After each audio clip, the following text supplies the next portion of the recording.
Welcome to What in the Smut podcast, where the books are horny and so are we. I'm Elle. And I'm Kay. So what do we got going on in the Smutverse this week? Questionable book marketing tactics abound. The biggest bookish drama over the last couple of weeks centered around an Instagram creator couple. They went viral for fun coupley content, and recently one of the husbands, who is legally blind, wrote a children's book. The bookish community has been dismayed to watch this account misrepresent the independent publishing space, as well as target members of it, in what has been called a shameless attempt at pity marketing. This led to many parodies of their content, with authors posting their books with pictures of baked goods and saying, "Pity marketing? How about pastry marketing?" And my personal favorite by, can we call her a friend of the podcast? Settle Meyer posting... Yay. Okay. So Settle Meyer posted original art of her curvy female main characters going, "Pity marketing? How about titty marketing?" I love her so much. Me too.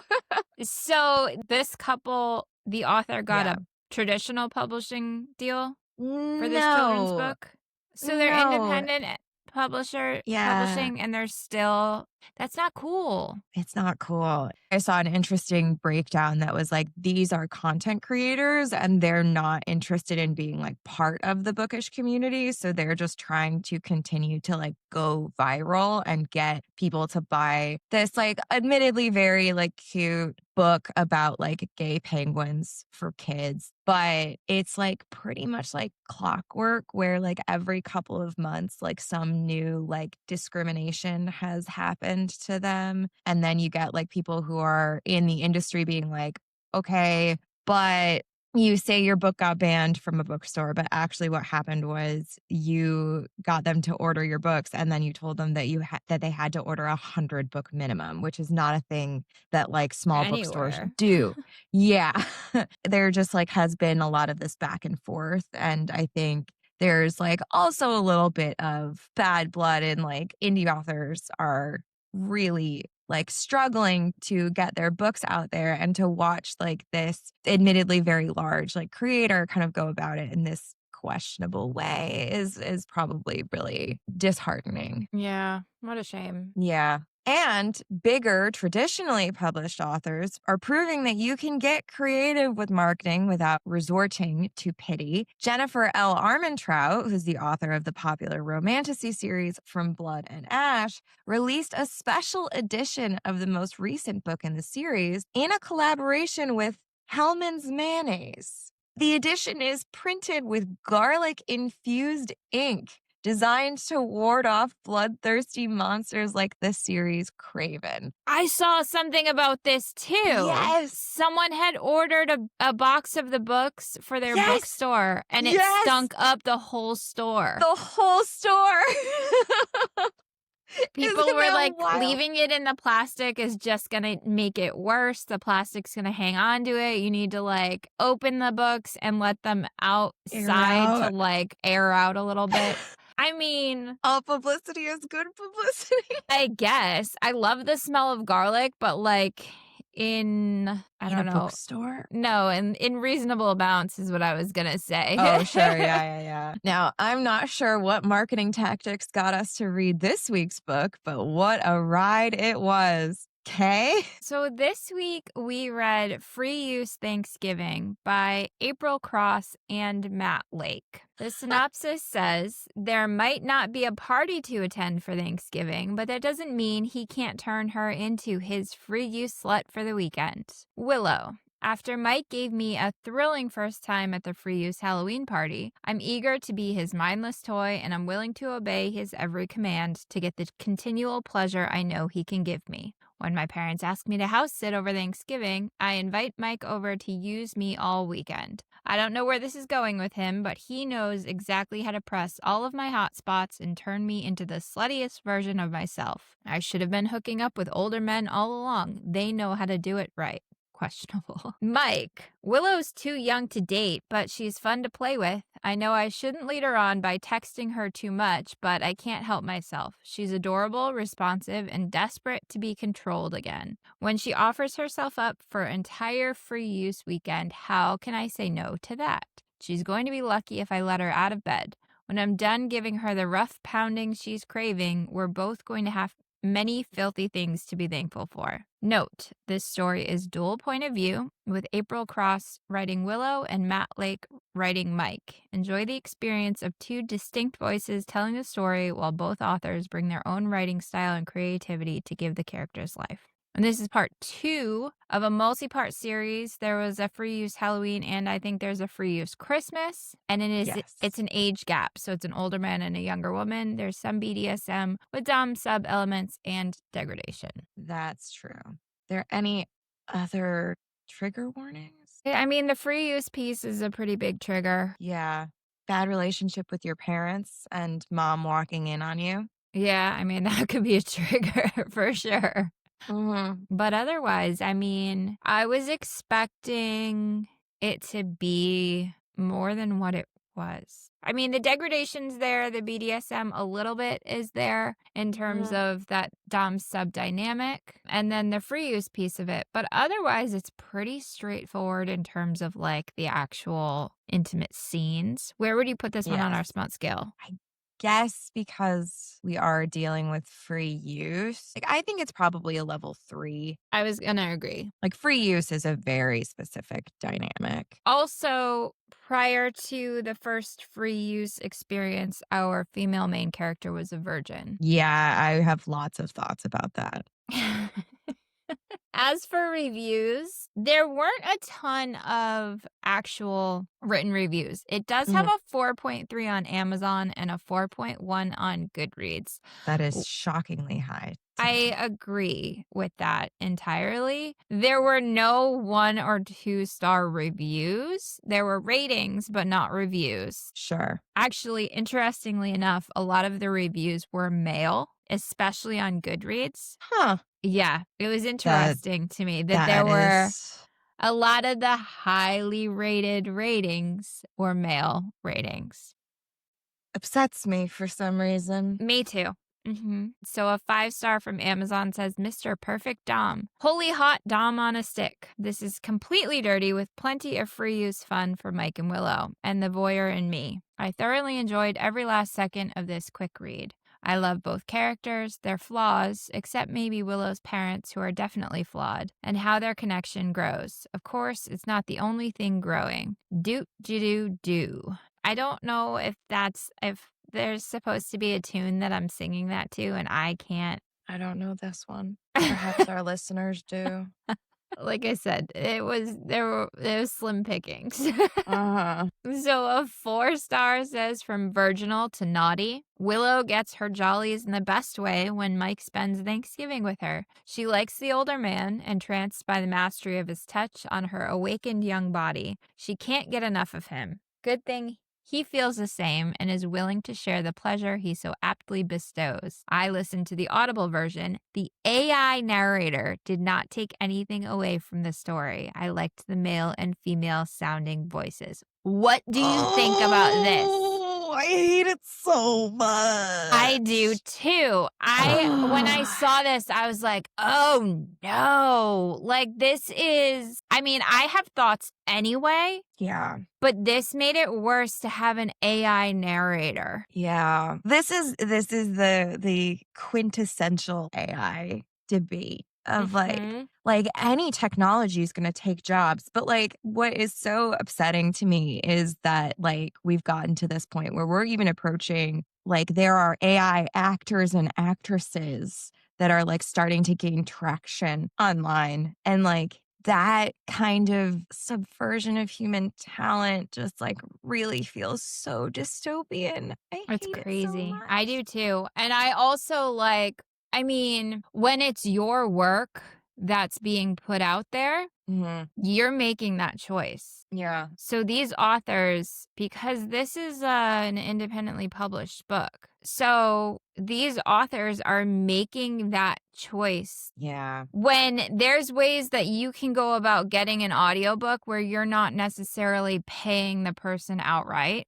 Yeah. Where you can do royalty share and stuff like that. So there's ways to do this that's not going to cost you a ton of money. Yeah. And to choose to go with I don't know. I didn't like it. I don't like that at all. I don't like that at all. Well, A 5-star on Goodreads. Says more free use perfection. I really dug this tale of free use as it delved into more of a de facto relationship, or at least that's what they both are desiring without admitting it to each other. Can't wait for the next issue. And I don't like that. I have so many thoughts. I have so many thoughts. Yep. And finally, a 4-star on Goodreads says, I picked up free use Halloween not even knowing what free use was. Oh, God. And here I am waiting for the 3rd installment. This was a short and spicy read with a happily for now, and I enjoyed learning more about the couple. So if you're interested in reading this one as well, you can pause here. We'll be waiting patiently for you when you come back to listen. And we'll give you a full rundown of our thoughts on all of this. Indeed.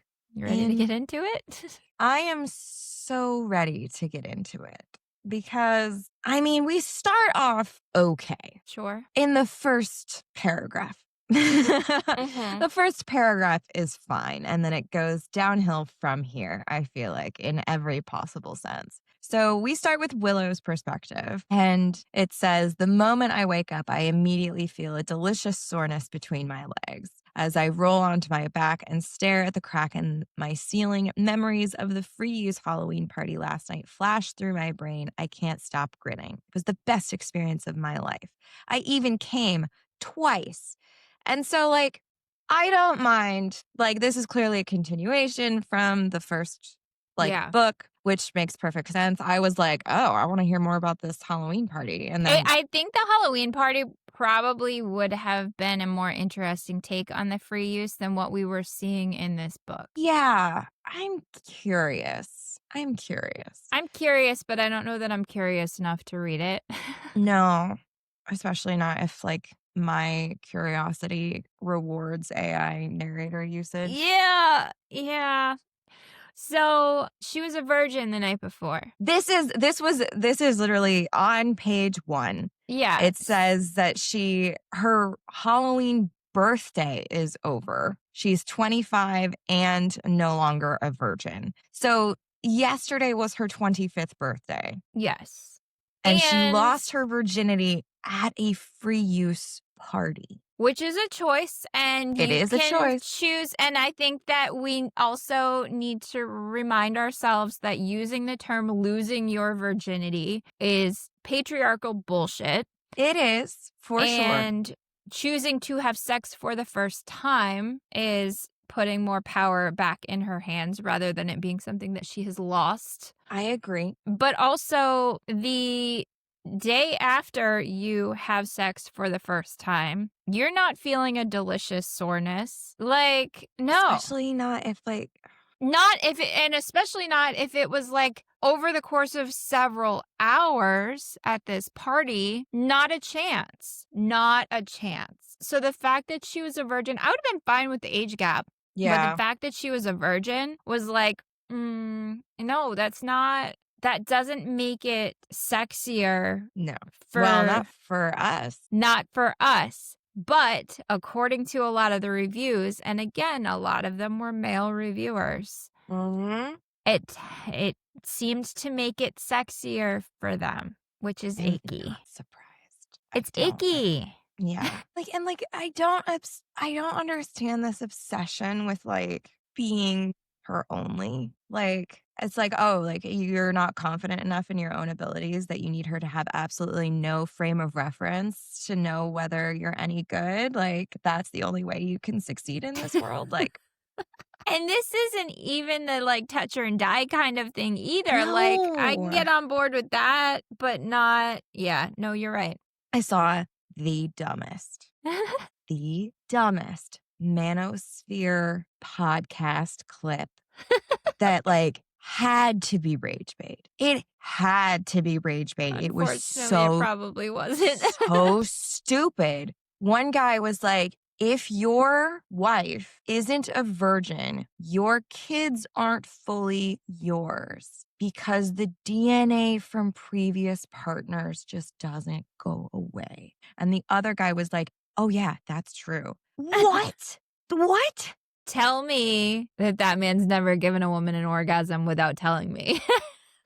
What a mood. Because biology is obviously a struggle. Absolutely insane. I need the clip of the woman on Instagram who goes, "Stop giving men microphones." Yes. Oh, tell me That's you a don't new level know of stupidity. how genetics work without telling me. Go back to 7th grade. I'm sorry. Yeah. Well, I'm not I mean, sorry. Go back to 7th grade. here's the thing, though. Boys are so hormonal in 7th grade that, like, he probably did miss that whole unit. Because it's like, ooh, genetics, ooh, sperm, my brain's gonna shut off. You make an excellent point. I think that we should require all men before they can even receive like a driver's license. Oh, okay. You know what? No. I changed my mind. Before they can register to vote, they have to take 7th grade biology again. Yeah. Just, I mean, or a test. Prove that you know how women's bodies work before you're allowed to opine on legislation. I think that if that were a requirement, a lot of the world's issues would be fixed. This might be my new, like, entire Because personality, actually. either men will know or they won't be able to vote. Yeah. So one way or the other, things will get better. Screw the citizenship test. I don't give a shit if you can name a founding father. Not relevant to today's problems in society. Prove that you know how genetics work. Prove that you know how a woman's body works. Prove that you know that science is a thing. Yeah. Start there. Oh my God. That's been our political TED Talk for the day. Hell yeah. And so she wakes up and realizes she's got a bunch of text messages. And there's a text message from her best friend, but there's also one from Mike, who was the male that she had her free use night with the night before. And he said, just checking you got home safely and you're not too sore. Text me if you need anything, which is adorable. It is.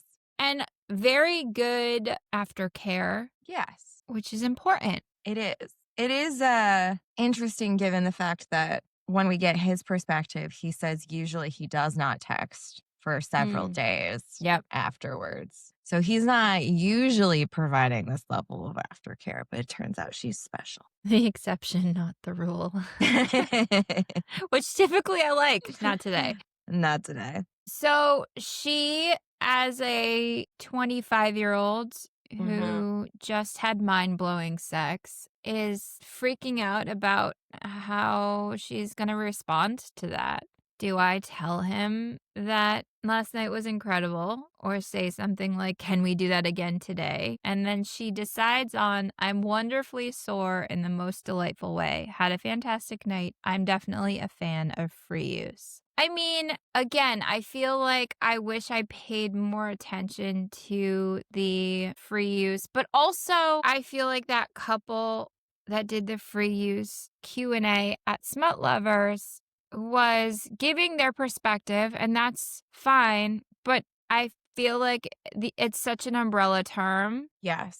That there's so many different ways that it could be interpreted or utilized or whatnot. And I feel like I wish that I was more informed on a little bit more of that, you know? Yeah. And what's interesting is, like, to me, like, my impression that I got from conversations at Smut Lovers and previous experience, like, hearing about it was like, it was more, I think, like the conversation that stuck out to me during that Q&A session was like, I can interrupt whatever she's doing and have sex with her whenever, wherever, which, like, makes sense to me. It is weird to me that, like, it's like you could have free use for, like, an orgy, for a single sex act that it would be like, oh, this is free use. Like it seems like such a narrow experience when my understanding of it is it's like over the course of like real life, you know, like interrupting your day, like as part of like a relationship, even if you're not like monogamous or you're not living together. But like, I feel like free use requires there to be time, and for it to just be like a single interaction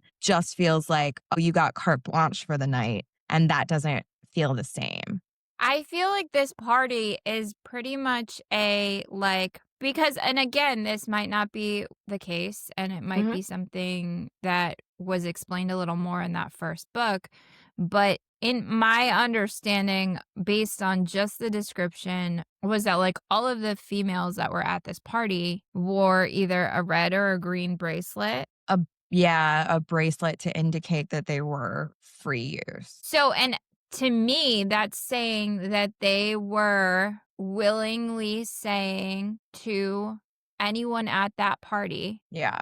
okay, have your way with me. Yeah, I guess that makes sense. Which, Yeah. not Yeah, my you're right. bag, but okay, if that's what you're going into. I think that going into that as a virgin, probably not the best choice. Who am I to say? And I don't know. I don't like any of this. I don't like any of this. I don't like the power dynamic. And not because it's a dom sub. Like I feel like there's a certain I feel like part of the reason why men liked it so much is that like it's not just that she was a submissive, it's that she's naive and like Mhm. has no previous experiences and thus has like no like I don't know, like bad habits to unlearn for her man's pleasure and like Yep. can be like completely molded into the role of like this man's toy, his slut, whatever. I feel like having a dynamic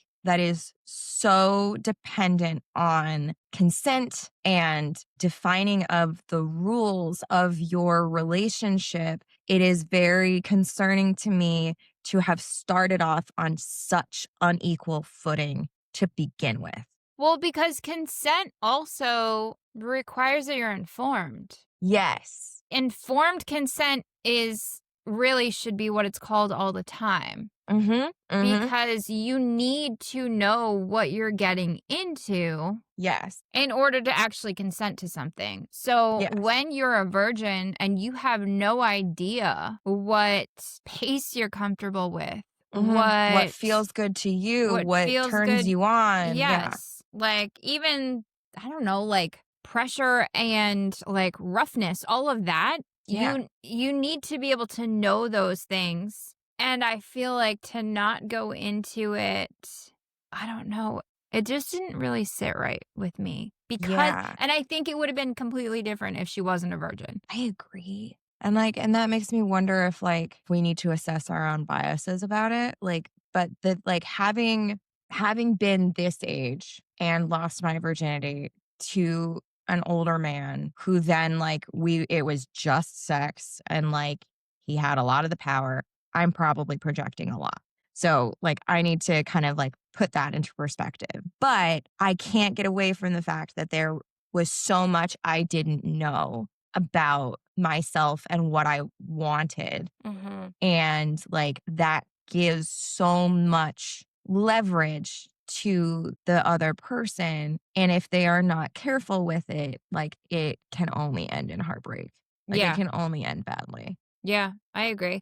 I mean, I think that you're probably right in that you're bringing some of your own experiences, because that's what we do when we that's everyone does that. That's natural. But also like that was not the case for me in terms of like my first time, you know? And Yeah. I'm still kind of going into this with some of those same opinions on the matter. So like, yeah, you're feeling that way from lived experience, but I'm also going into it and you're right, like not knowing preferences and things like that. I feel like I didn't know what I liked or what preferences until my 30s, like Yeah. until much later. So like it's not, I don't know. And then like I like an age gap Uh huh. typically, Yeah. but but you're putting that as a new perspective that I wasn't thinking about before in terms of that being the case. So Mhm. I don't know. I feel like I like an age gap in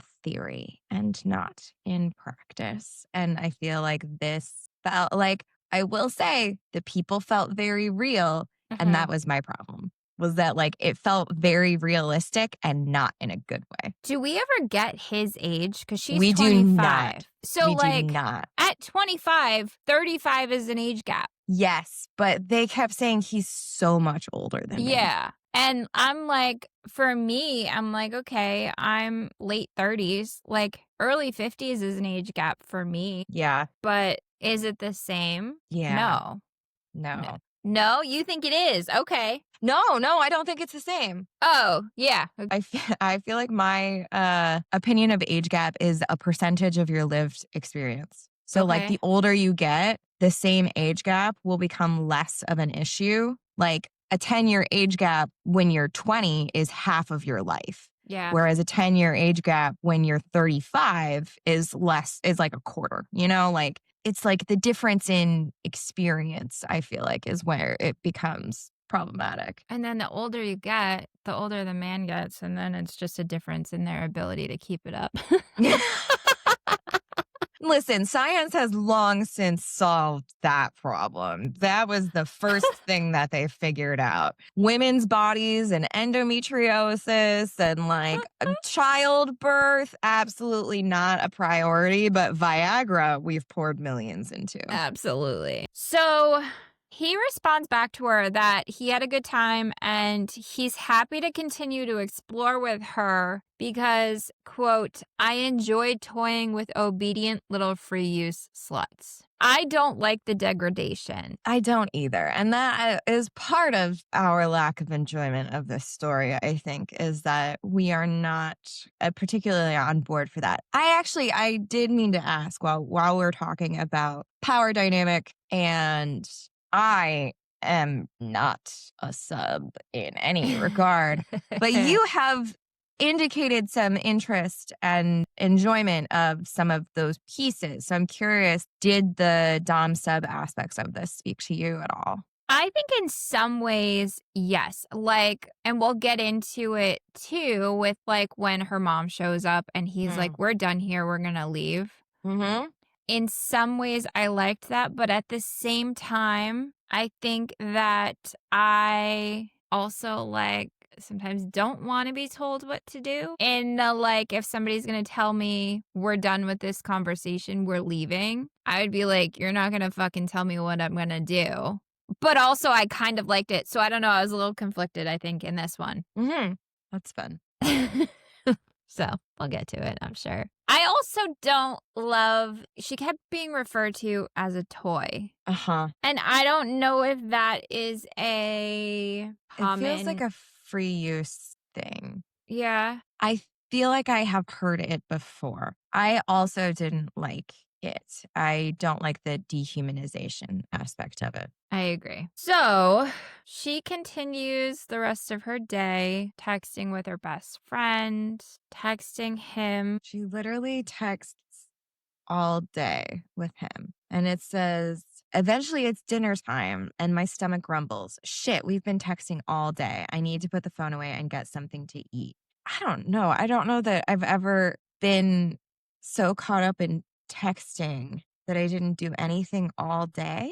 Maybe in my 20s. I don't know. Like, yeah, I've texted on and off with people all day long, but like you're still waiting for them to respond. And it's not, you're not getting like immediate responses that you're forgetting to eat, that you're like, it didn't say that she was like, I don't know, scrolling social media or watching a movie and got distracted. It's like just a conversation of texting and I don't know. Yeah. But I have gotten distracted and forgotten that I had errands that I needed to run, which she also. We've all been there. It is interesting to me that she has dinner and then runs a bunch of errands. I don't know. I'm not in the business of going to the post office at 7:00 at night. I don't even know if my post office is open at that point. Grocery shopping later, maybe, I guess. Well, you I don't want to know. be hungry when you go to the grocery store. No, that's true. That's true. I agree with the order of operations for sure. So one thing that I did kind of relate to was Uh-huh. her saying, Mike is like the new shiny toy catching my attention, and the high I get every time I get a message from him is addictive. And that Mhm. dopamine hit when you're Yeah. talking to somebody new, like that one was kind of like a how dare you.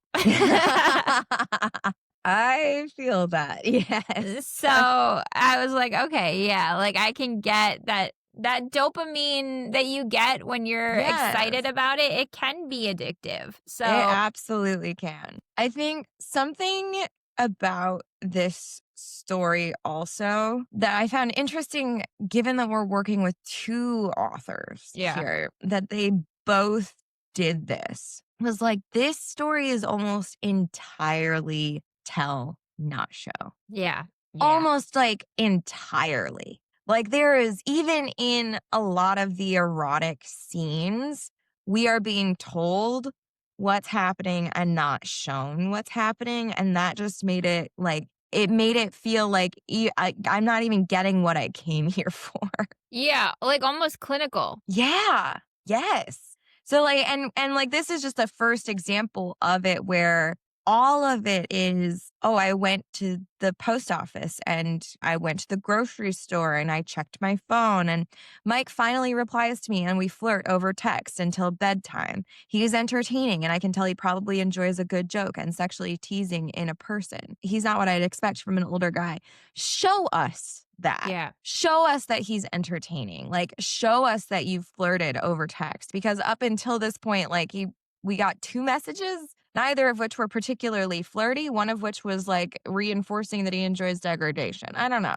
And also, like, if he is an older guy and we're not talking about like late Hmm? 30s, early 40s, his texting game is going to be shit. It's gonna be shit.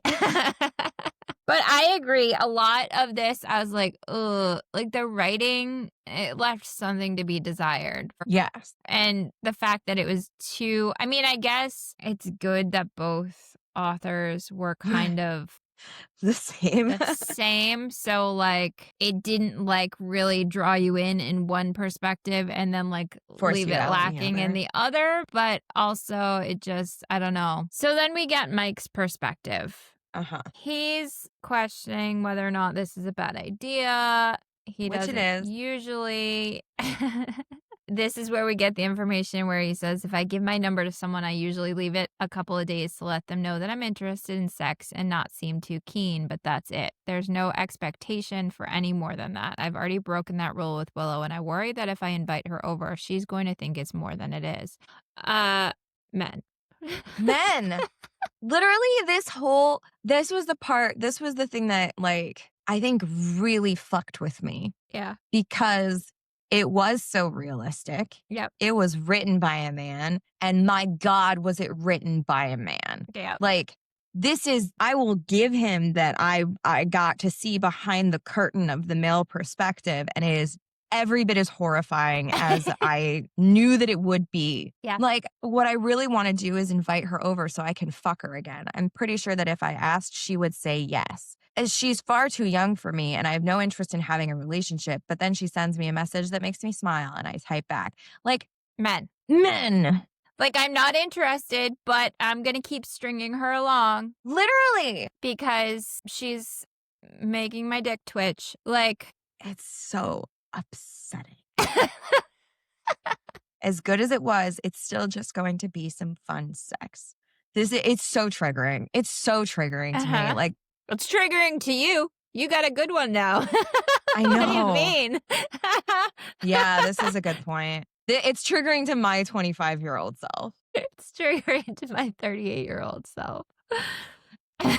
So it's been a week now, and they've been texting every day, and he's been trying to play it cool, but something about her is weakening his resolve. Then we get information that he was once married.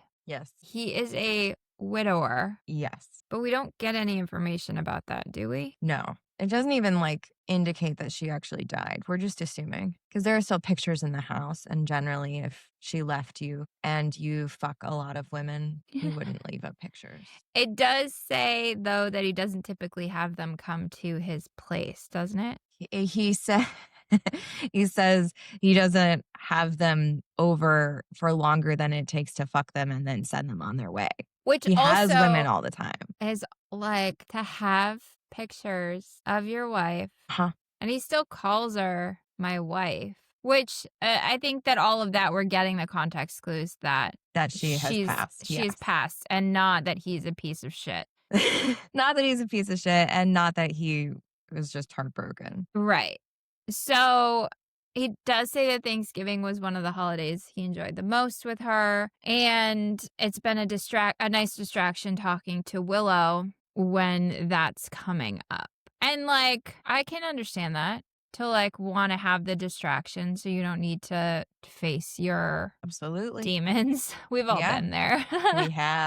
We have. Sometimes we're still there. So the texting is still flirty, but he says there seems to be an edge to it now. I think both of us want to take it further, but neither of us is making the first move. Sir, if you are going to claim to be the dominant male that you're claiming, you don't want her to be making the move. No, you don't. So she texts him and says, "Morning, I woke up early, so I thought I'd check in with you. If you're even awake. Do people as old as you even sleep?" This does not follow. No. You're asking if he's awake, and then you're implying that he does not sleep. So either yes, you knew he would be awake, or no, he definitely sleeps. She's 25. Also, I feel like the old people stereotype is that they go to bed early and wake up early. That's true.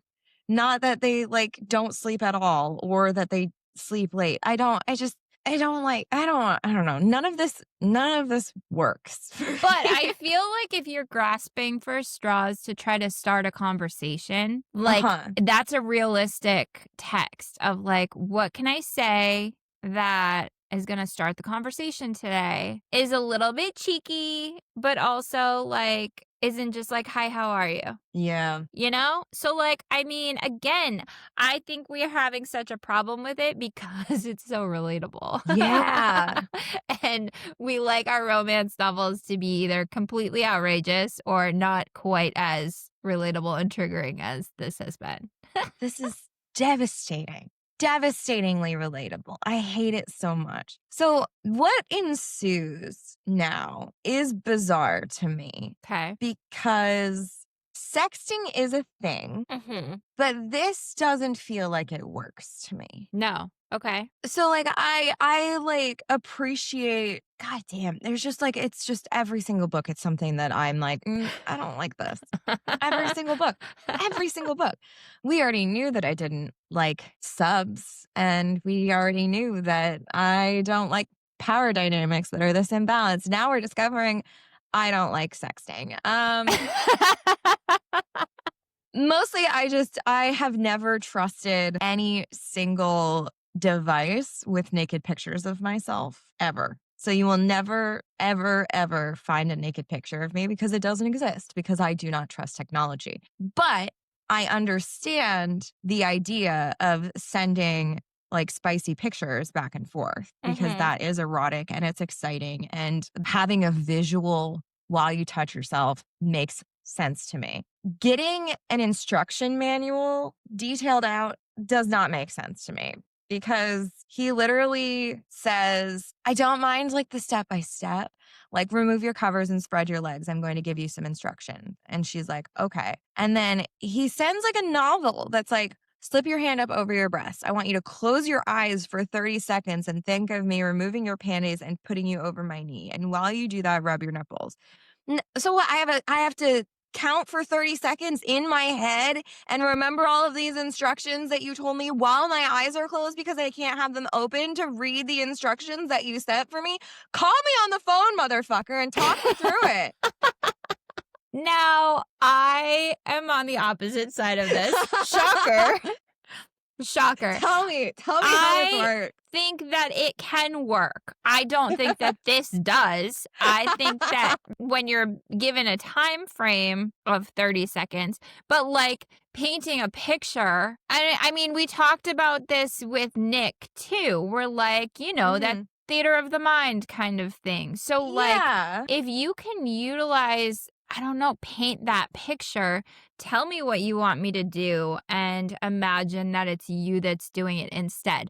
Can really work. Yes, but like I feel like it works best with their voice. Not necessarily. Maybe I'm the old one because I'm like, give me some good old fashioned phone sex. This sexting thing is just too newfangled for me. No, I mean, my problem is in her responses to this. Yeah, she just keeps saying done over. Yeah.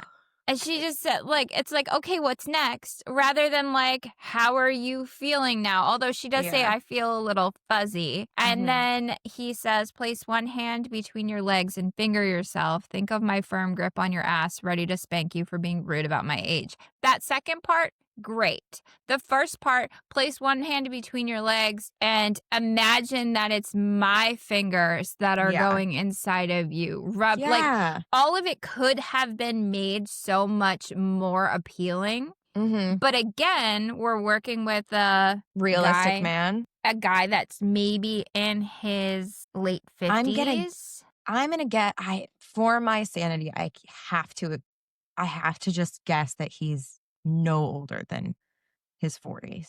No older than his 40s? Yeah. I was Don't thinking put him in his 50s. I mean, it tracks this tracks in terms of like a guy in his 50s. He's not doing a great job, but it's working for her, I guess. But then like we get her response, done, got distracted rubbing. Like, no. Because she needs to be telling him, like, I don't know, like, I'm so wet for you or something like that. Something to continue. But again, she's very inexperienced. I don't know.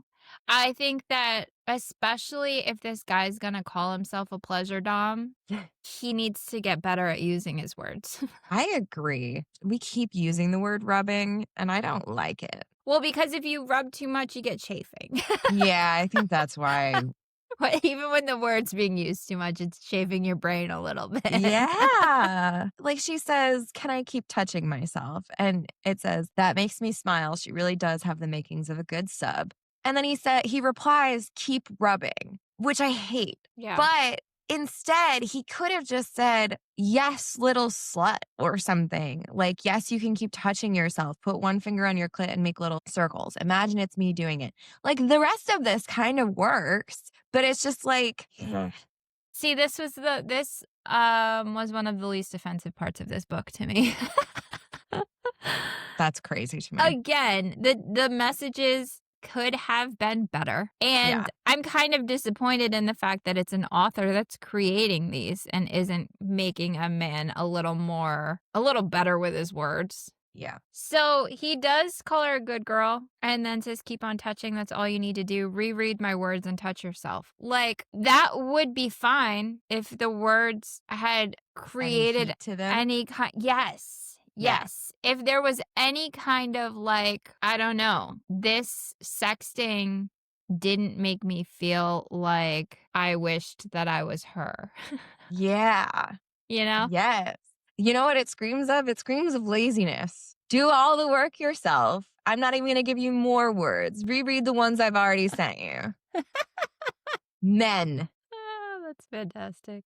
So he does think to himself, what I'm about to do is a little cruel, but it's also going to drive her wild and be better for her in the long run. And he says, I want you to stop touching yourself and wake yourself up. Playtime's over. And she says, what? In all caps. No, I want to keep touching. Again, like, it's so clinical. Yeah. Make it hot. It's not Make it hot. Yes, I agree. Like, what? No, like, I'm so close or something, anything. It's just anything. Something that gives me something to work with.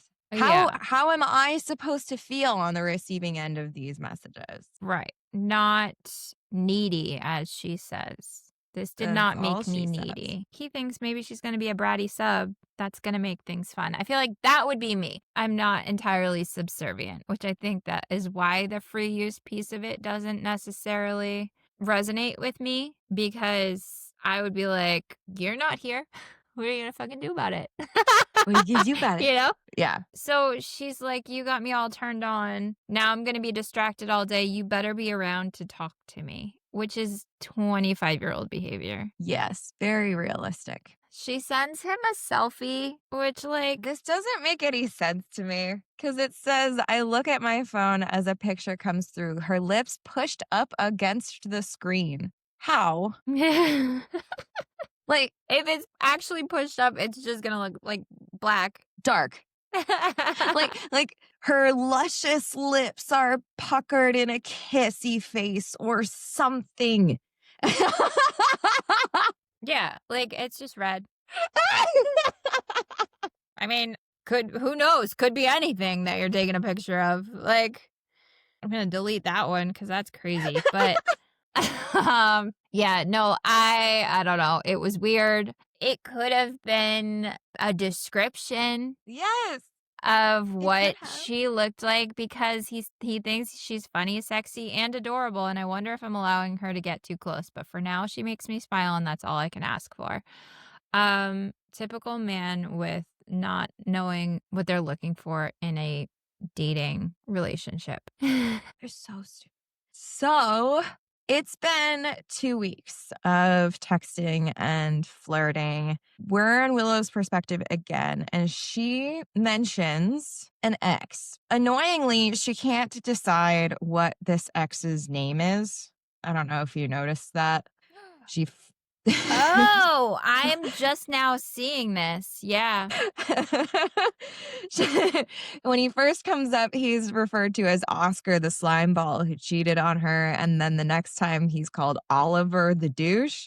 Yep. And I think we flip back once more before we settle on Oliver. But it made me laugh because I was like, man, she's really had a bad luck with men whose names start with O. And then I realized it was supposed to be the same guy. That's funny. I didn't pick up on that. But that, again, all of that tracks.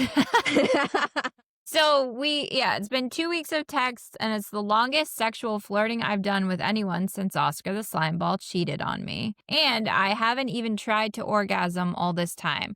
So I'm sorry. You spent one night with a man. You've been texting him for 2 weeks. He has not furthered this to come out of the phone. Yep. And you're not making yourself come? Girl, no. If it's more than a week and he has not made an attempt at setting up another in-person meeting, move along. It is time. But unfortunately, she's 25, and therefore the prefrontal cortex has only barely just developed, so she doesn't even know what to do with it yet. So she's going to continue to make bad decisions.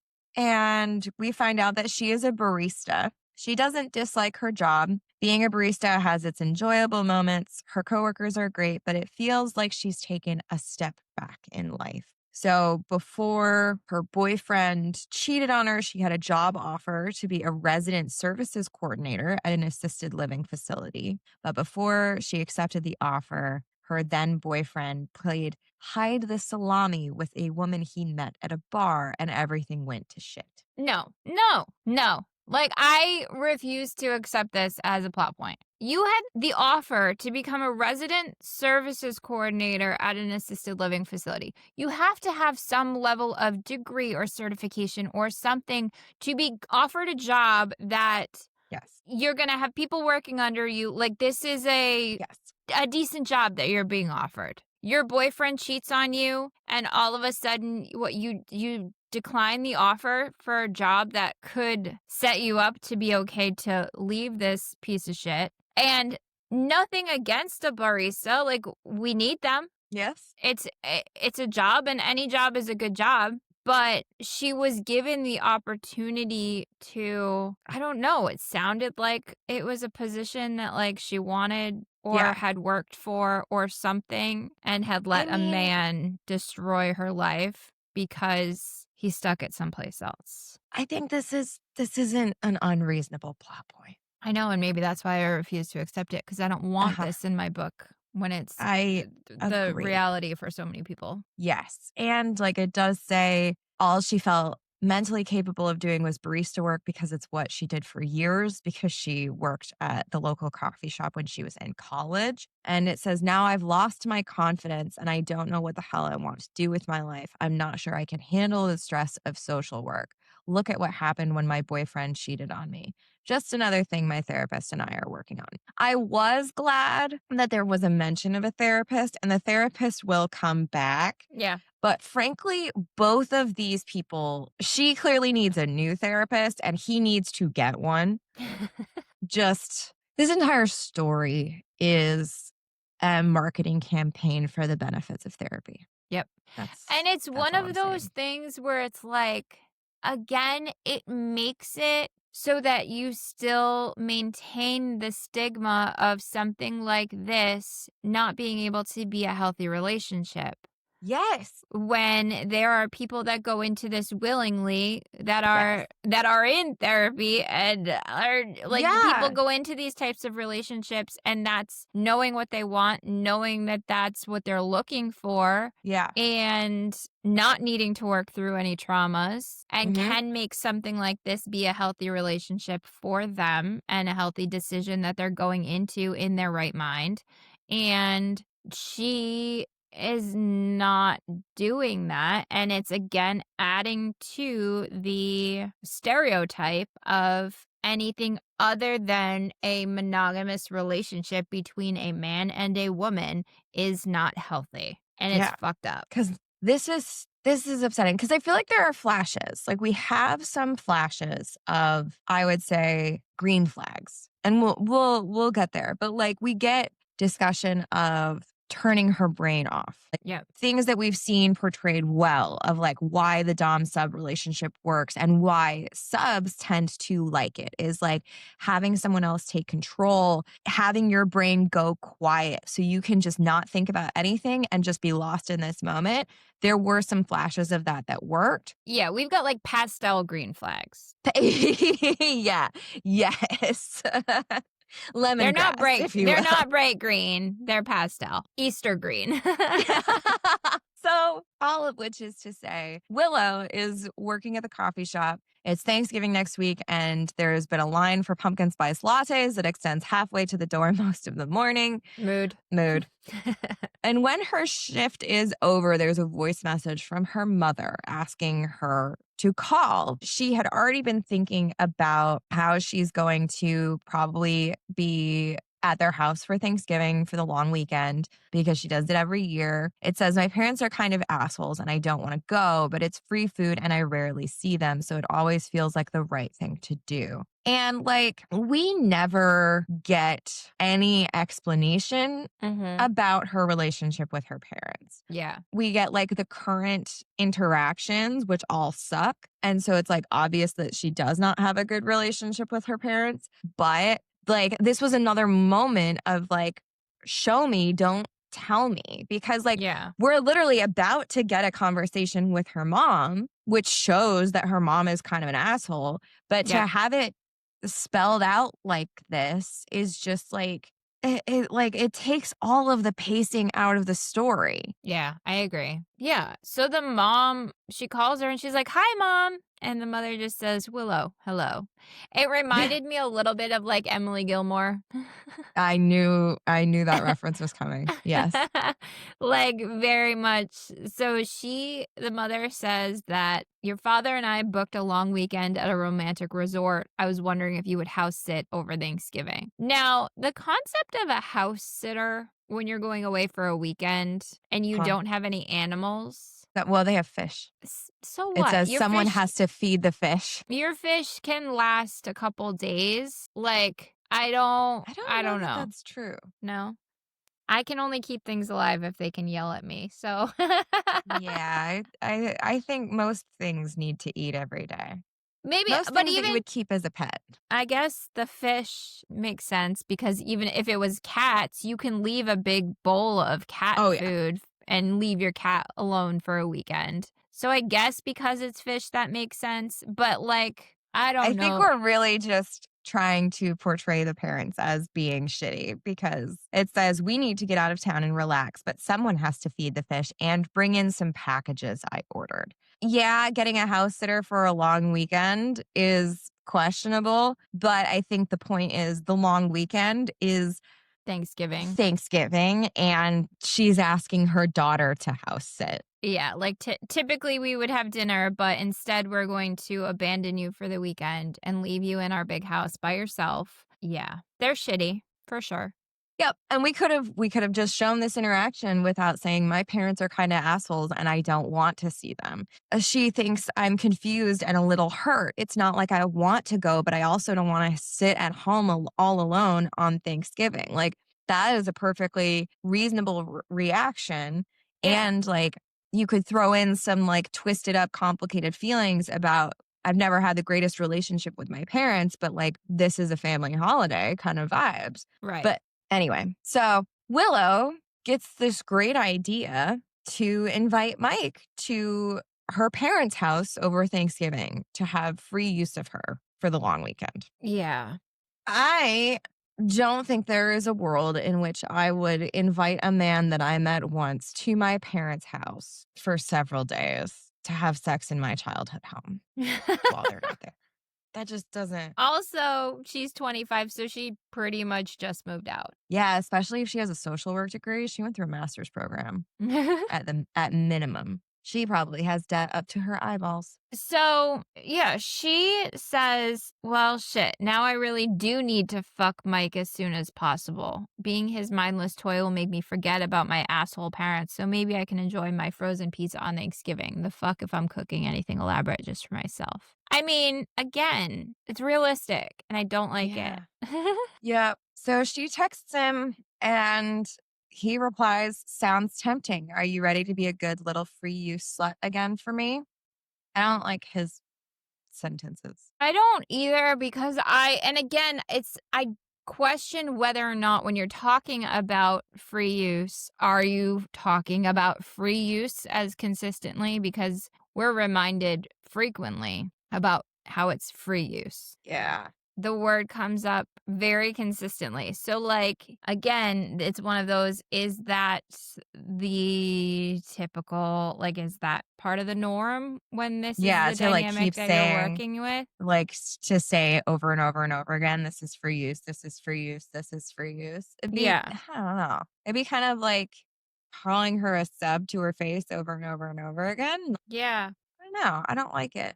But what I do like is that they do hash out an agreement. Mm-hmm. Once again, we are told, we are not shown, Yeah. which is annoying because I feel like for something like this, it would be nice to see it kind of spelled out, to like have her think on the idea of a free use agreement. Like, oh, I've never filled one of these out with a partner before. Yeah. I've always wanted to. I did some research, something, because she's never done this before. This is Right. not a dynamic that she had with her ex. Right. It's almost like giving us more of that would either A, tell us that the author is familiar with this or at least has done his research Or her research. I or think we're her Willow's research. Oh yeah, because this is Willow's perspective. So like, yeah, it would make it a little bit better to for those people like the reviewer that didn't know what free use was at all. Yeah.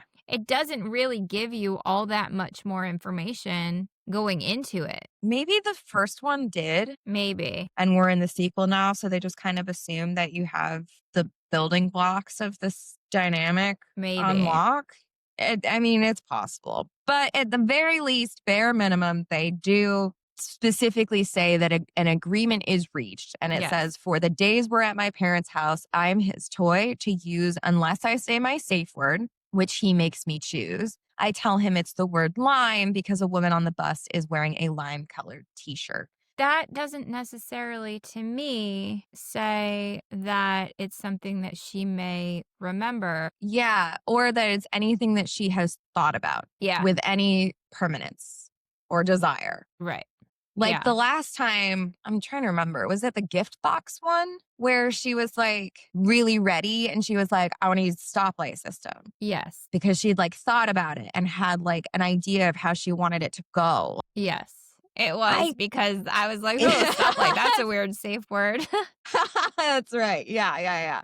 So like, I don't know, just like having some indication that she knows what she's getting into and like has desired it. And like, I'm so excited to like be fulfilling this fantasy. Like my ex never wanted to, or I didn't trust him enough, like because she Yeah. didn't ever have sex with him. Right. And like, also, I feel like we should have gotten a little bit more insight into why she never had sex with her long-term boyfriend, Right.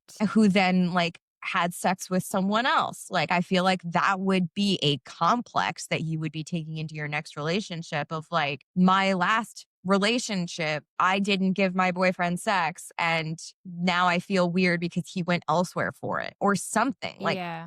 anything. Well, and it's also a huge discrepancy between this long-term relationship that you never had sex and then all of a sudden Yes. the first time you're entering into this situation, agreement really, not a relationship so much, Yeah. but where it's like you're giving them free use over your body. Yeah. That's a huge swing. Yes, I completely agree. So she goes to her parents' house. They left her money to buy groceries. She borrows their car to go shopping. You're not getting any more detail than I am. Like, this is what is written down. This is the extent of the story. She buys groceries to make a Thanksgiving meal. And when I wake up Thanksgiving morning, I'm in the guest bedroom of my parents' house. I could say it's my old bedroom, but when I moved out, they gutted it and redid everything. Nothing of my old self is left, and it's bland with no personality. Again, like waking up in the guest bedroom, the light blue paint covers up the dent in the wall that I made when I was 12 years old, like when I was trying to do whatever, like something to give us more personality because there is so much potential here in terms of like more illustration of your relationship with your parents that they painted over it.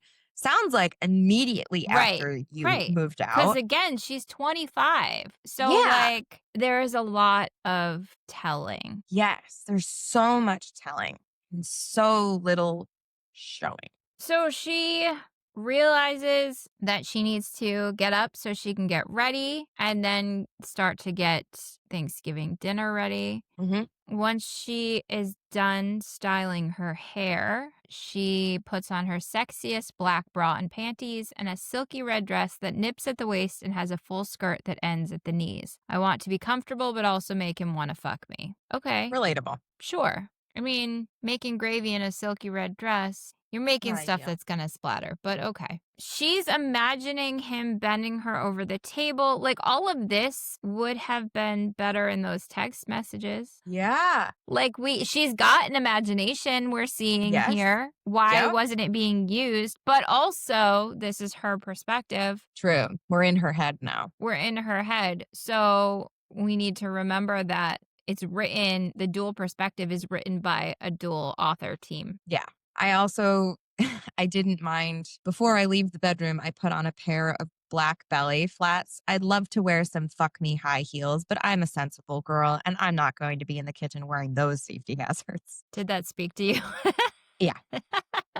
I also don't mind that she is like cognizant of the fact that orgasming is not a given. So she says, shit, I hope I can come again. What if that was a fluke? I should have tried again on my own. But if that hadn't worked, then tonight could be terrible. So that begs the question, was the first time that she came with Mike the first time that she came ever? Ever. Yes. Wow. It seems like is the case. Wow. So yeah, and if that's the case, she truly does not know what she likes. Nope. Oh man, that almost made it worse. I'm so sorry. Yep. So she puts the turkey in the oven and unlocks the front door and texts Mike that he can let himself in when he gets here. I didn't like that. No. And then it says if he's anything like me, he'll still knock or ring the doorbell. It's weird to just waltz into a stranger's house. 2 hours later, that's exactly what he does. He does not knock or ring the doorbell. I would have stabbed him. I'm prepping a relish tray when I sense someone behind me. Yeah. Looking over my shoulder, I spot Mike and my pussy contracts in pure, unadulterated lust. Like, no. Yeah. No, he says nothing. He says nothing before bending her over the counter. Yeah. Is He that doesn't not the even creepiest thing you've ever heard? Yes. He doesn't even say hello to her. I barely have No. time to smile at him before he's right behind me, pushing my shoulder to the counter. Oh, wow. We're doing this now? Wow. You're right. I mean, That's fucked up. it works for her. Yeah, it does. But like, they have not. So it's been 3 weeks, almost 4, because the last time they have seen each other Was was Halloween. Halloween night. And this is Thanksgiving. So like, she hasn't seen this man in almost a month. And they've He been doesn't- texting, not Yes. talking on the phone. So, like, she No. doesn't even remember what his voice sounds like at this point. Correct. I hate this. She doesn't know. She says No. it's going to be a fabulous Thanksgiving. Mm-hmm. Okay, so this is the reason why I could never be free use. Okay. So, and this was something I was thinking about during Smut Lovers when we were hearing the FAQ with the free use couple, was her saying, like, he can interrupt anything I'm doing. You cannot distract me when I'm on a mission. It's just not allowed. I will get so upset and so annoyed. Like, I have a task that I was trying to do, and you are going to like attempt to dissuade me from doing that task because you need to get your dick wet? No, I don't think so. No, I don't think so. And what happens here is we're now in Mike's perspective. She invited me over for free use, and that's what she's going to get. Food is a nice little extra, but it can go cold if it has to. I've been wanting to fuck her for days, and I'm taking her now. If she really wants to be a good slut, she'll be ready for it. She has a safe word, so she can stop it in an instant whenever she wants. The oven makes a buzzing sound, startling her. For a moment, it seems like she's going to move towards it, but I brush my middle finger gently over her clit and she pauses. And she says, the food. And he gives her pussy a gentle smack and says, it can wait. My pleasure comes first. This is a fire hazard. That's what she signed up for. But also, as someone that has cooked Thanksgiving dinner for years, the only thing in the oven right now is the turkey. The other stuff is already done. So the only thing in the oven is the turkey. And an extra couple minutes in the oven is really not going to make much of a difference in terms of... If you overcook it, it's going to be dry and gross. But 15 minutes when you're talking about a turkey, 15 minutes is nothing. That's not going to be... Like, if you are going to have a dry turkey, you've overcooked it by like an hour and a half. I don't like it. But the fact that he's saying the food can go cold doesn't sit well with me because she's worked so hard to make this nice him a meal. nice dinner. Yeah. So, like, also that's part of his pleasure is that she made him something delicious. And he just gets to decide if he's going to, like, reward her efforts. Yeah, that I didn't love. No. Also, he's talking to her now. The first word he says to her is, can wait. And then he pushes her head towards the counter and says, head back down on the counter and keep it there. You can get the food in a few minutes, but for now, you're my slutty little fuck toy, and I get to use you wherever I want, and I want to use you now. Understand? Again, this is what she signed up for. This is what they both wanted. But, like, he says, no, keep looking forward. You don't need to see it. I'm going to be fucking you with it soon enough. But he does compliment the food. He said the food smells great. And then sinks his fingers into her and tries to get her to tell him what she's made for Thanksgiving dinner while he's fingering. Yes. But also, my fingers pistoning in and out of her pussy seem to distract her. No, that's not. No. No.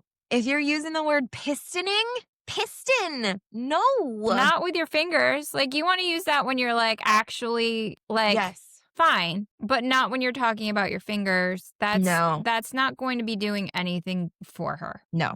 Absolutely not. I will say I did like that there was condom usage. Yes, that's unusual in the books that we read, so I agree. While she's talking, I get a condom out of my jeans pocket and stop finger fucking her long enough to slip one on. You know why I don't like it? Why? You know why the men like it? Because the only descriptions we get about the fucking are from his perspective. Oh, yeah? Grabbing her hips, I thrust forward and sink deep inside her. She's so tight and warm that I nearly groan, but I turn it into a growl that makes her shiver. I thrust in and out of her slow and steady, and she groans while her legs tremble. Like, the only description we get that is close to describing how he's feeling is how he's feeling. Yeah. Yeah. I mean, I guess good job for making a romance novel for men. It's not really romance, though. no, it's a fuck novel.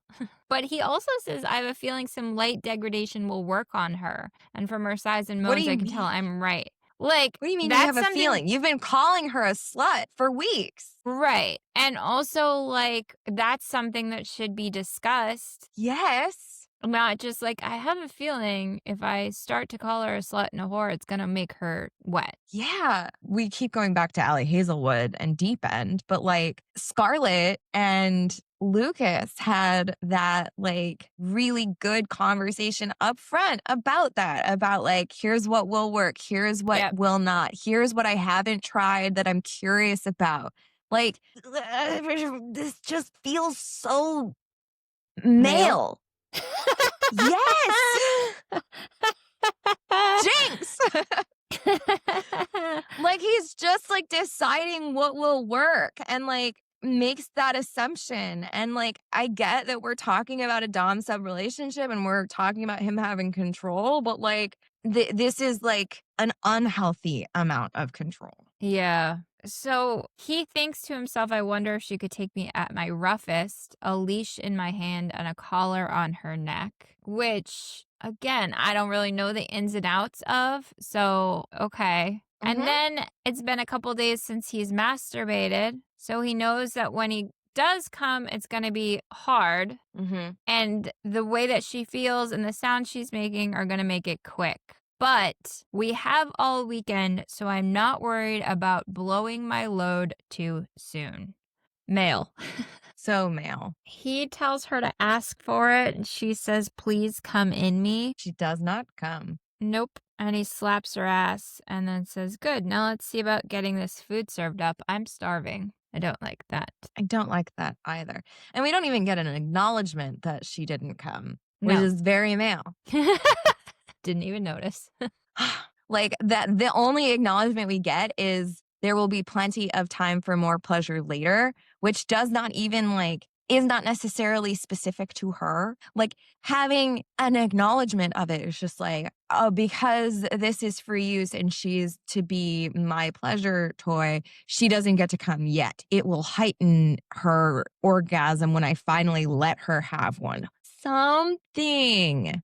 But also, yes, like, I feel like a lot of it in terms of a healthy dynamic is where they are thinking about her pleasure. And Yes. when her pleasure heightens his pleasure, you know? Yes. I feel And like we're Nick not talked a lot getting about that. that in the last Yeah, one. he did. Yeah. So Where Candy we're was not, like being a good dom of like, this is about pleasure. This is not about me. This is about getting her off, which gets me off. Like, right. it, So he compliments her food. They have normal conversation over dinner. He says, that was so good. You're one hell of a cook. And she says, oh, it was nothing. Bullshit. It's a lot of work. well, shit. It was 2 hours at least. And stop minimizing the work that you're putting in for a man. Correct. Also, we chat about a variety of things over dinner. Pretty normal conversation after I railed her against the counter. That's it. Duh. Yeah. Show us some normal conversation, you motherfucker. Right. Like, because there had to have been something other than just sex for the 3 to 4 weeks that they were talking. Yes. I mean, like, talk about the fact that she's house sitting her parents' house over Thanksgiving. Yeah. Like, oh, where are your parents? Why aren't they here? I don't want to talk about it. Something. Also, I don't know that I'd be able to have sex on my parents' dining room table. No. Because he has her come sit on the edge of the table. And then he says, I'm going to lift your skirt and look at your pussy because for the next day or so, it's mine. And I like this part even less. Yep. That I says, agree. taking the hem of her skirt, I lift it until I can see her pussy. She shaved recently, and I almost want to snap a picture of it. It looks so fucking cute. I fucking hate this. I did too. I What don't the fuck do you mean? understand men that would like to take a picture of a vagina. Nope. I don't get it. Like, I don't know. Cute? Boobs I can understand, I guess. Yes. But like the entire naked form, I get. But like, what do you mean her pussy's cute? right, it almost makes it like brings back the age gap, which is kind of gross. Yes. It's a little bit infantilizing and I don't like it. Yeah, I agree. Then he makes her touch herself so he can figure out what she likes. But like, I don't know that she knows what she likes. She doesn't. He also sticks his fingers inside of her and then makes her lick them. But also, they had sex with a condom on. So we're also talking about the taste of latex at this point. It's not great. So then he eats her out, which good. Again, latex though. I have this highlighted because I know how much you love it when the male main character tells the female main character to come for him, and she does. Now, here's the thing. Go ahead. I feel like this was a better because he can tell that she's close. Yeah. It says, I know the signs. She's only moments away. Yeah. So, like, he's adding more mentally for her in that, like, he's growling, do you want to come for me? And then she's like, he's enhancing it rather than just, like, telling her to come because he can tell that she's already close. Men that can't read those signs or are just pumping away don't understand the signs of what's going to happen right before you go over the cliff, if you will. Yes. Yeah. So this I didn't hate as much as I typically do. I was curious because it does give us those indications. But she howls. I was about to say what I did not like is she howls and digs her feet into my back. She howled? Ow. I feel like authors are trying so hard not to use the word moan too much. I know. But like sometimes that's what's happening. Yeah, that's a howl and a moan are not the same. They are not. They are not. They're not synonymous. No. But then again, though, this is the only time. I feel like the only times we ever see Willow come are from Mike's perspective. We never get to feel her come. Interesting. We'll see. Let's continue. But this is my feeling that every time she comes, it is from Mike's perspective. Yeah. So she says that was so good. Who knew you had a talented mouth as well as a big cock? Again, virgin, big penis. Doesn't seem pleasurable. No. So he asks where her bedroom is. So she gives him directions and he picks her up and carries her. Again, I like to feel small. So I liked that part. To be able to feel as light as a feather and be carried across the threshold, if you will. I liked all of that. But I don't feel like I like fuck your throat. No, I don't. Like, I generally don't like the idea of fucking your mouth because that just feels very violent in a way that I don't like oral to be. But I do get like the male inclination for it, but I'm going to use that sweet mouth of yours and fuck your throat. Then if you beg well enough, I'll pound your cunt so hard you'll be sore for days. Yeah. I feel like a blowjob, the person administering it Indeed. has the power Yeah. because the person receiving is in a precarious position. Uh-huh. So, Given the like, proximity of teeth. yes. So, I mean, you're right. I agree. I don't like the fuck your throat thing because, like, you don't have the power in that situation. I mean, I guess like in this case, we're talking about her being a toy. So she's supposed to just like open her mouth and take it. That's true. I'm not. Mm-mm. All It's right. not my bag. It's not my bag. So he takes her into her childhood bedroom turned guest room. Door shuts behind us and we don't leave the room for the next 12 hours. But you're right. She wakes up. I don't even know how many times I came. Was it 4? No, I think I lost count at 4. Should have been fucking an older man all along. We don't get any of the scene from her. Although We are gonna we're gonna get shower sex. but he does not let her come. Yeah. Within seconds, he has me panting in desperation to come, but before I can climax, he orders me to rinse off and get out of the shower. Yeah. She does think to herself, if only I could convince him to keep me, I'd do this every single day. That is the thought of a person that has had sex for the first time with somebody. And when you have sex, you release dopamine and other happy hormones. And that can become addictive, but also can help to create feelings of a stronger relationship. Well, and convince him to keep me. Like, this is also someone who got cheated on and is like kind of dealing with feeling like she wasn't good enough. Yeah. Go to therapy. Yeah. So he finishes up in the shower and then he gets out of the shower and tells her knees now and tells her to crawl to him, which I don't like. I don't like it. She does orgasm in this scene. We do get to see one from her perspective. Okay. That's good. So he gets her on the bed and climbs up behind her. And he says, face down, ass up, I'm going to use you. And then her cell phone starts to ring, which was like, oh, good. I know exactly where this is going.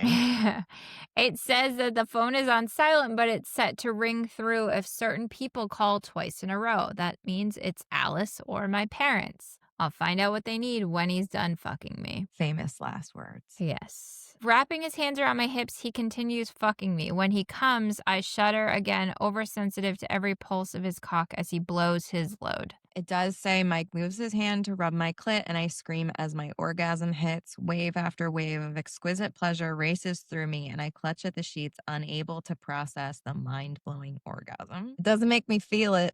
Yeah. It doesn't do anything for me. Unfortunately. She says, I screamed.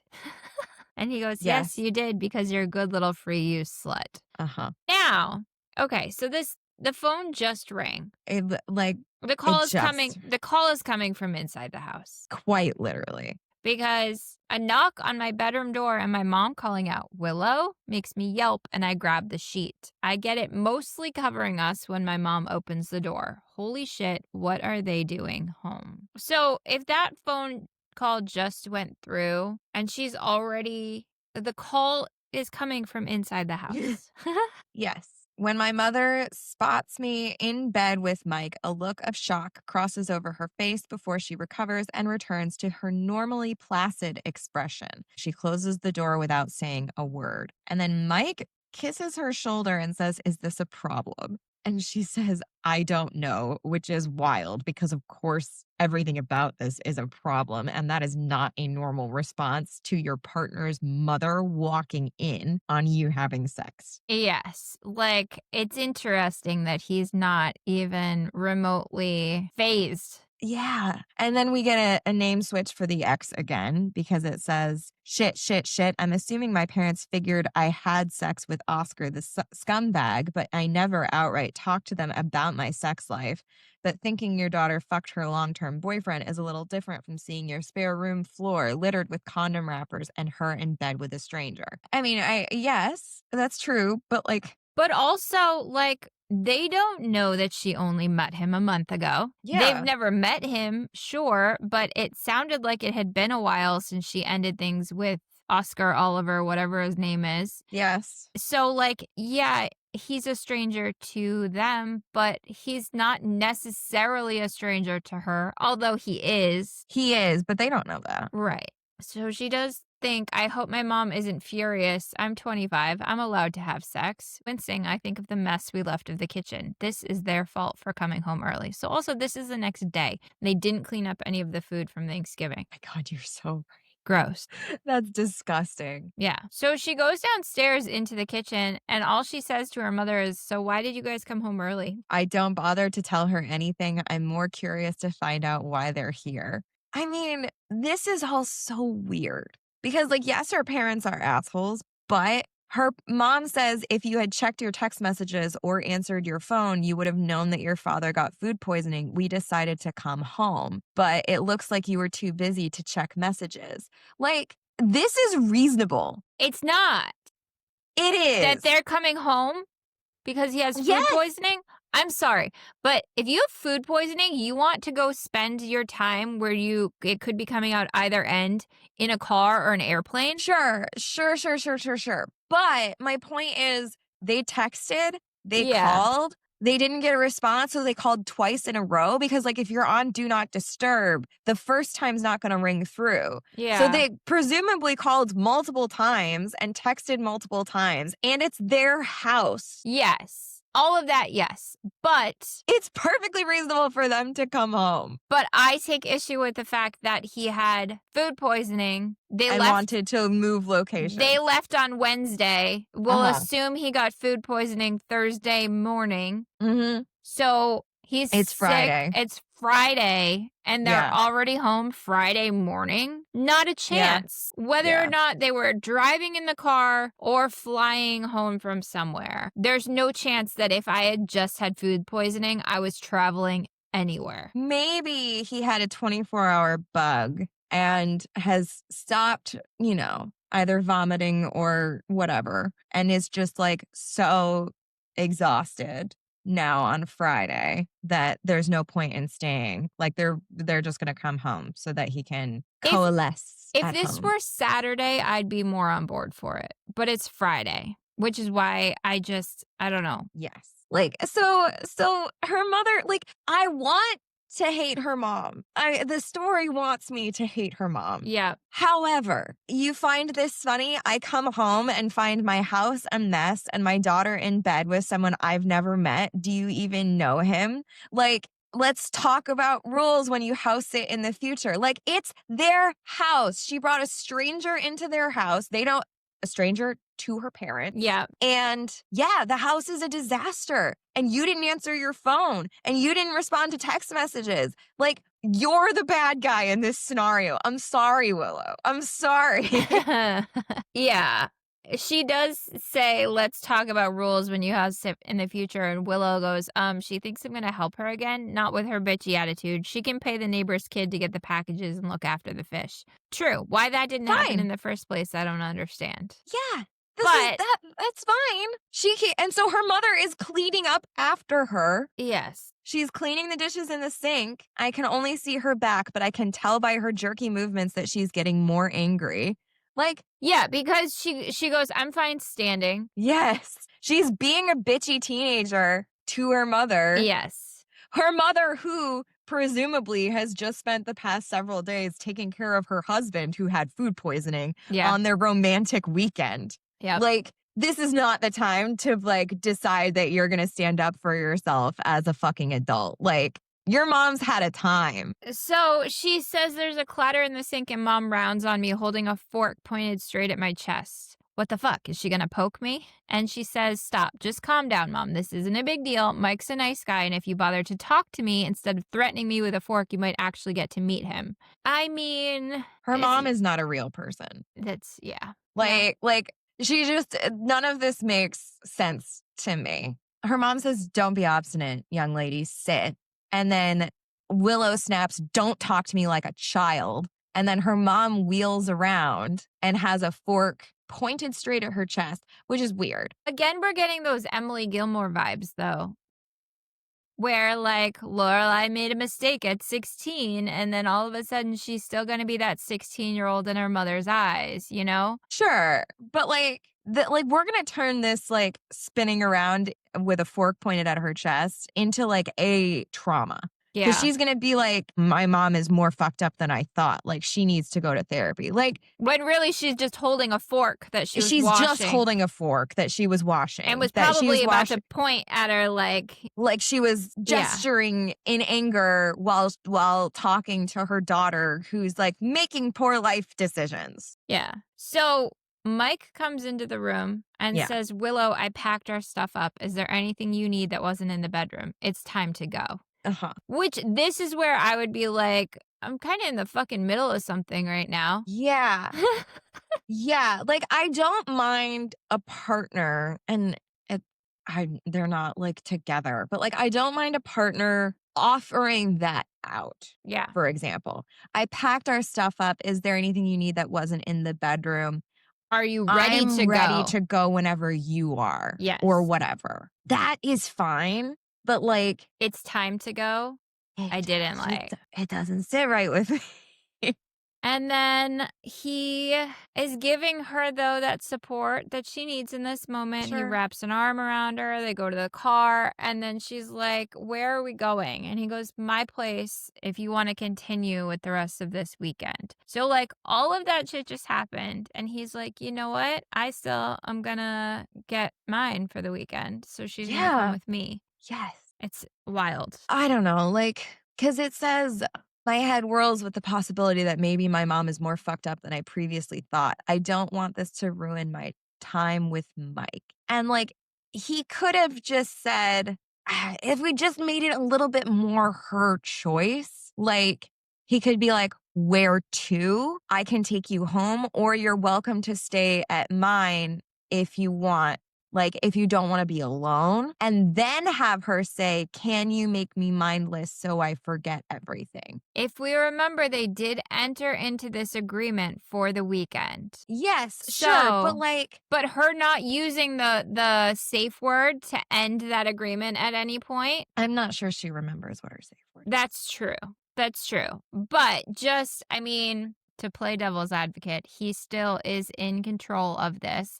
And if she didn't want to, she could have at least come up with another fruit and or color to. I mean, fine. But like, I feel like this would be a good moment to acknowledge that you are both humans and you just witnessed her have like a blowout with her mom. Yeah. That kind of supersedes your free use agreement.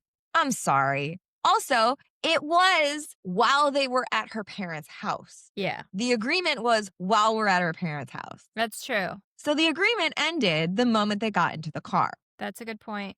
That's a good point. I don't like it. I don't like it. So they show up to his place and he tells her to go to the bedroom and get comfy. I'll be there in a minute. And she goes, what? And he says, what happened earlier, forget that for now. One thing you need to remember is that today you're my Freeuse slut. All you need to think about is getting me off. Her expression changes from confusion to happiness as I continue. So like I said, down on the left is the bedroom. I want you to go in there, strip, and get into bed. I'll be along in a few minutes, and you had better be ready for me because I still plan on having my day of free use. She says, okay. And he says, no, it's okay, sir. For the rest of today, you'll call me sir. She likes that. Yep. I don't. I feel like master. That's true. I use it a lot, but I use it in a way that's not in a sexual way, in a way that's like, excuse me, sir. No, thank you. Yes. That's not how I use it. So I would not. I'd be like, wait, am I asking for the manager? Like, I don't think so. She looks at the pictures on the wall And he thinks she must be wondering who the woman in the photographs is. I haven't told her about my wife yet. He's not going to.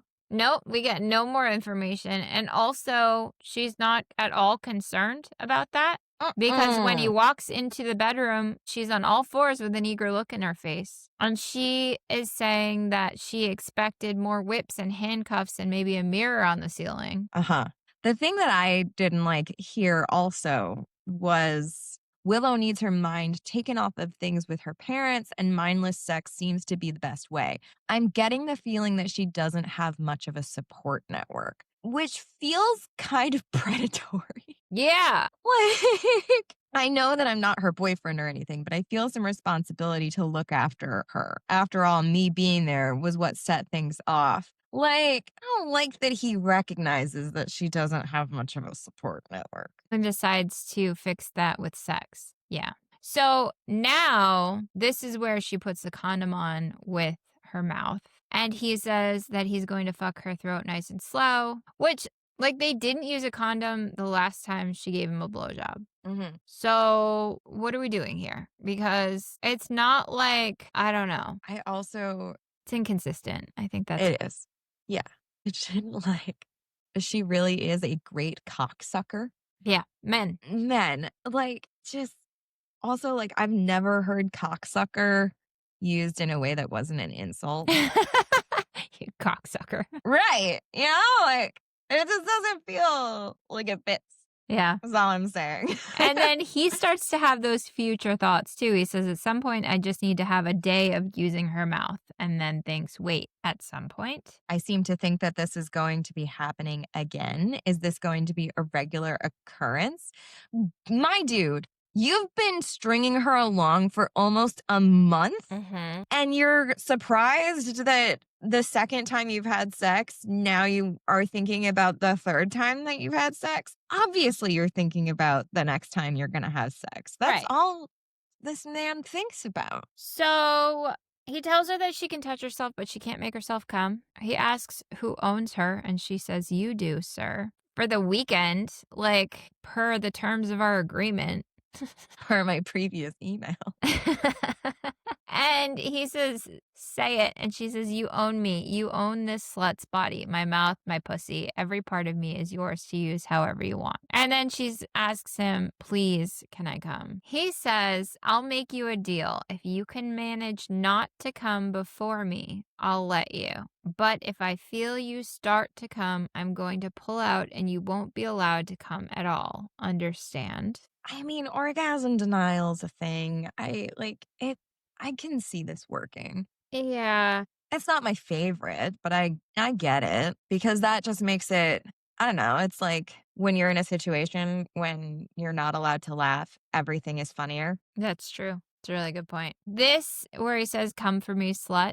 No, that didn't work. I didn't like that one. No. But again, like, I feel like there's a difference between when he's like face to face with her, or like hands inside of her. I feel like he can feel a lot more about what's going on than when he's just inside of her with a condom on. Yeah. You know, Yeah. like, She does say, I'm so close, sir. Please. I don't know if I can stop.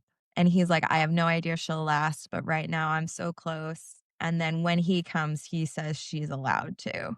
yeah. I don't know. I think it's okay. I don't like that she screams so loud it hurts my ears as her orgasm rips through her. And then she thanks him and he says, for what? And she says, everything. I think I need to sleep. I'm exhausted. And he likes snuggling with her, which to me doesn't say only sex. Yep, always. We wake up in the evening and shower again and then fuck some more. Neither of us tries to get the other off. We're just enjoying the intimacy and prolonging the pleasure. Which can make it better when you finally get to that point. Sure. I didn't like this. He gives her his clothes to wear, which is fine. But then it says, I pull her over to me and kiss her stomach while rubbing her ass. Were you thinking that we were going to get the pregnancy trope? Uh-huh. We don't. No, it's Thank God. It's almost worse though.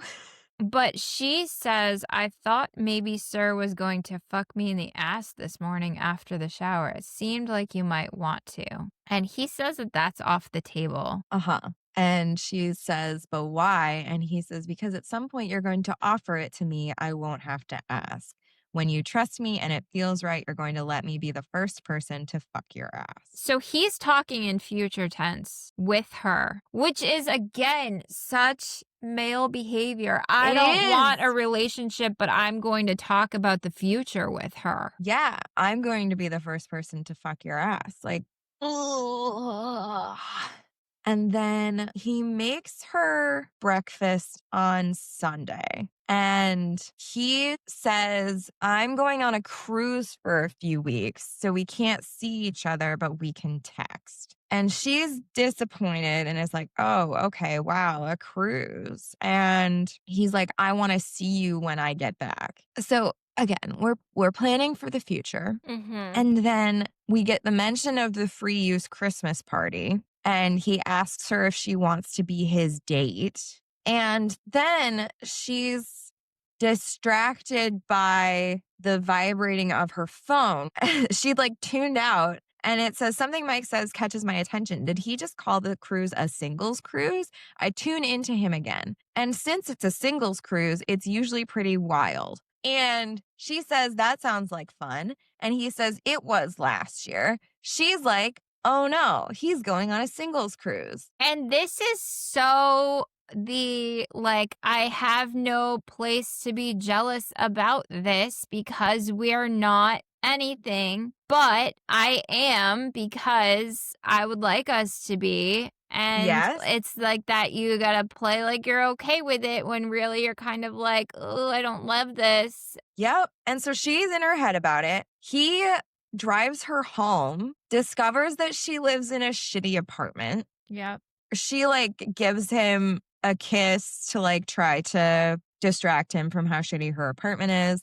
And he whispers, until the next time, my slut, which I didn't particularly love. Yeah. And then it says she gets a text from Alice and she thinks to herself, oh, Alice is going to love this story. I snicker as I pick my bag up and take the stairs to my third floor apartment. So these last two chapters drove me nuts because Willow's like in her head about it. And then she's like, I need to calm down. We're not anything. He can fuck whoever he wants, just like I can. But I really am ruined for any other guy. And I crave when he takes control and when he praises me for being a good girl, blah, blah, blah. I know what I'll do. I will put on his shirt. I will send him naughty pictures of me in it and like tell him exactly what I'm doing to myself while wearing it. And by the time I'm done with him, he won't even be able to think straight enough to fuck any of those slutty chicks on the cruise. It's a perfect plan. And then we get Mike's perspective.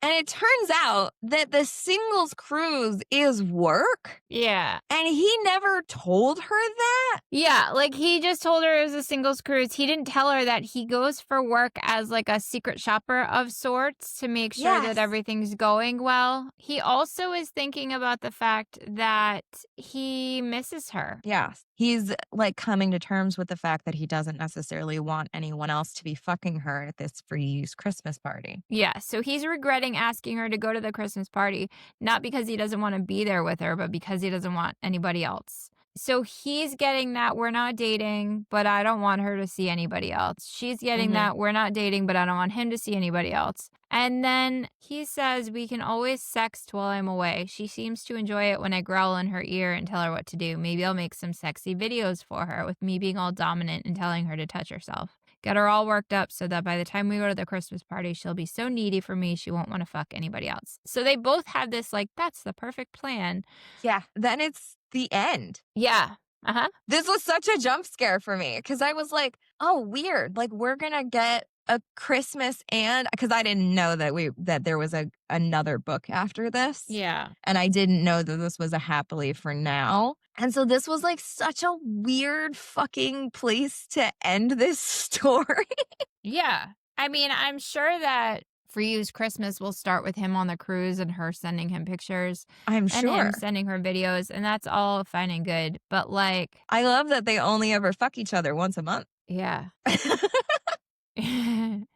That's an excellent point. But also, it looks like book 3 ends in a cliffhanger, too. Yeah. How? It Is it says going to mean free use New Year's Eve? maybe. It says that this is book 3 of a multi-part romantic erotica series and ends in a cliffhanger. Interesting. So, that being said, where would you rate this one? 1 star. It's fully a 1 star for me. Like, the sex wasn't hot.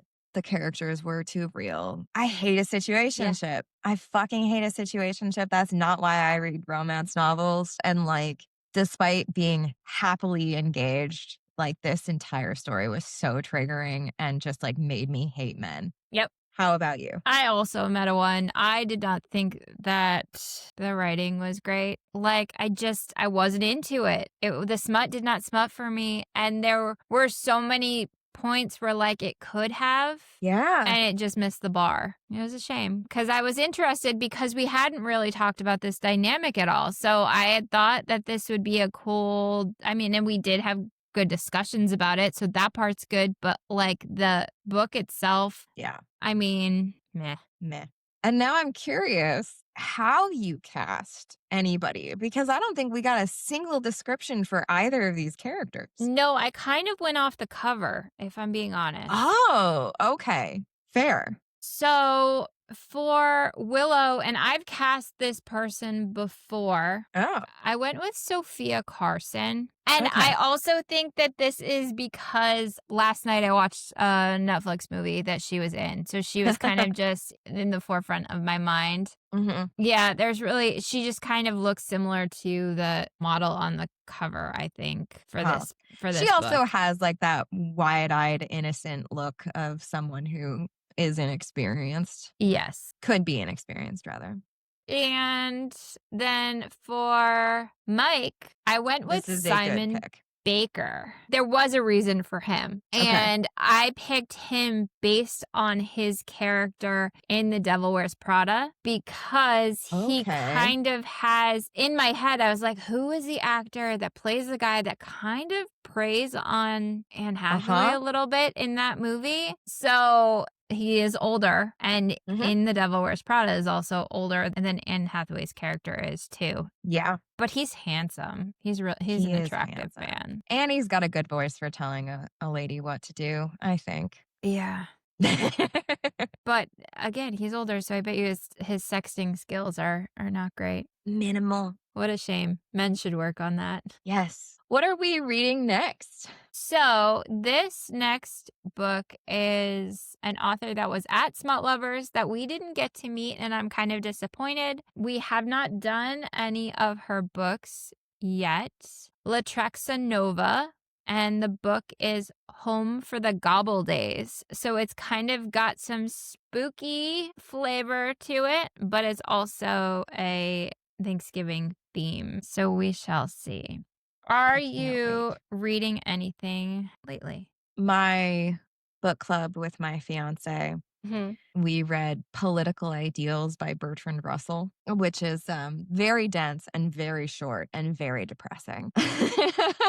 I don't necessarily recommend it, but it is very fascinating because he's basically talking about kind of like economic systems that should work and where humanity is at, and kind of like we should have a system that encourages people to be creative and not have to worry about their making a living. They will continue to work hard if you incentivize accordingly, which is really interesting given the fact that it was written in 1917. Wow. Yes. And so like it's fascinating because there's like these weird random mentions of like things that very obviously date this work, where he's like, we talk about democracy, but we have very obviously left women out of it. And I was like, oh yeah, weird. We still kind of have. Yeah. And so it was like, I don't know, like it was a very interesting read. And I think the most depressing part of it was just like that so much of it was still so relevant. And the book is over 100 years old. That's crazy. Wow. Yeah. Okay. What are you reading? So I am reading Mad Honey by Jodi Picoult. Oh, okay. This is a book club book for my family. And it should be an interesting conversation. So, if you've made it this far on a book like we talked about today, we appreciate you. We do. Please like, follow, subscribe, weigh in on our social media posts with your opinions on certain matters. And with that, We are at our wits' end. we'll see you next time. Was that as good for you as it was for me?